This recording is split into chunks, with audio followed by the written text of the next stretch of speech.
তো গাইস আসসালামু আলাইকুম, কেমন আছেন সবাই? আজকে বানাবো আমি রুই মাছ আর পটল আলু দিয়ে পাতলা করে ঝোল। রুই মাছ আলু পাতলা ঝোল এত সুন্দর লাগে খেতে, দেখবেন গরম গরম ভাতের সঙ্গে পাতলা ঝোল আর কি চাই বলুন। এখানে তো আমি মাছটা 500 গ্রাম নিয়েছি।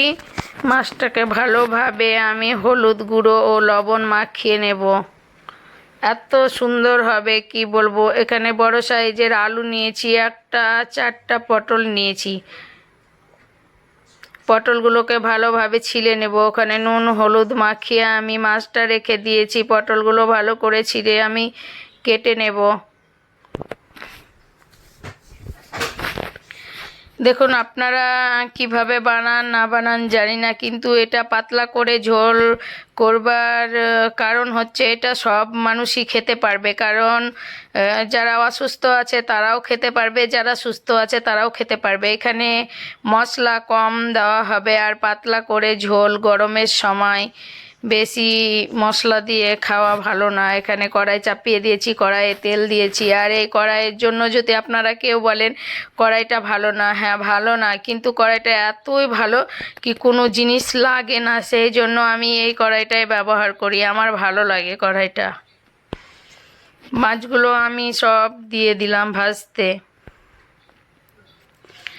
এখানে মাছগুলো আমি ভালো করে ভেজে নেব, একবারে লাল লাল করে ভেজে নেব। 2টো টমেটো, 3টে পেঁয়াজ আর জিরা, কাঁচা জিরা দিয়ে আমি ভালো করে মশলাটাকে পিষে নেব।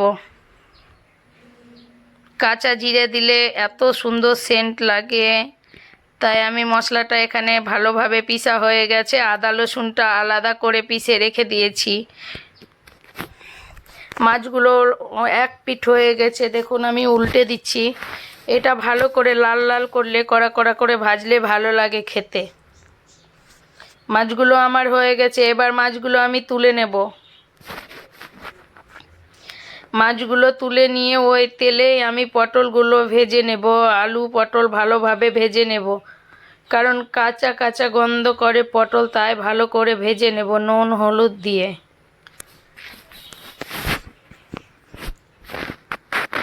আর আপনারা ভালো লাগলে লাইক শেয়ার করে দিবেন প্লিজ, আর কমেন্টে জানাবেন এরপরে কি রেসিপি দেখতে চান, আমি অবশ্যই ট্রাই করব। এখানে পটল আলু ভাজা হয়ে গেছে, ওই তেল দিয়ে দিলাম। তেলে 2টো তেজপাতা আর কাঁচা জিরে ফোড়নে দিয়ে দিলাম। মশলাগুলো ঢেলে দিলাম। দেখবেন মশলাগুলো কষতে কষতে নিজে নিজে তেল ছেড়ে দিয়েছে, এত সুন্দরভাবে কষানো হয়ে গেছে। আদা রসুন হলুদ শুকনো লঙ্কার গুঁড়ো লবণ অল্প অল্প করে দিবেন। এখানে মশলা লাল হওয়ার কারণ হচ্ছে টমেটো দিয়েছি। মশলা অল্প অল্প করেই কিন্তু আমি দিয়েছি।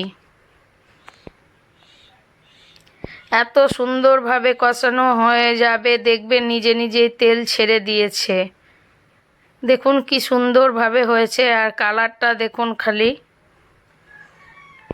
এবার আলু পটল আমি দিয়ে দেব। আলু পটল দেখুন ভাজতে ভাজতে অনেকটাই সিদ্ধ হয়ে গেছে আমার।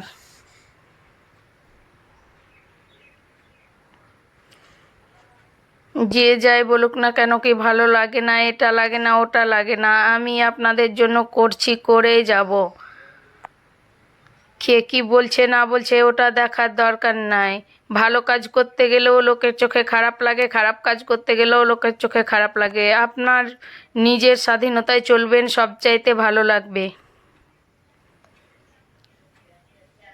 এই পৃথিবীতে কারো মন মতন হওয়া খুব কঠিন। আপনার সামনে ওপর ওপরে সবাই ভালো দেখাবে, কিন্তু পিছনে সবাই কথা করে, এটা সবাই জানে। ওপর থেকে হালকা গরম মশলা ছিটিয়ে দিলাম, আর 2টো কাঁচা লঙ্কা। এত সুন্দর হয়েছিল খেতে কি বলবো। পাতলা ঝোল আর কাঁচা লঙ্কার সেন্ট। দেখুন আলুটা সিদ্ধ হয়ে গেছে, পটলটাও সিদ্ধ হয়ে গেছে, এখানে আমি ঢেলে নিলাম। ও গরম গরম ভাতের সঙ্গে এই তরকারি আর কি চাই বলুন। একটা তরকারি দিয়ে 1 থালা ভাত খাওয়া হয়ে যাবে।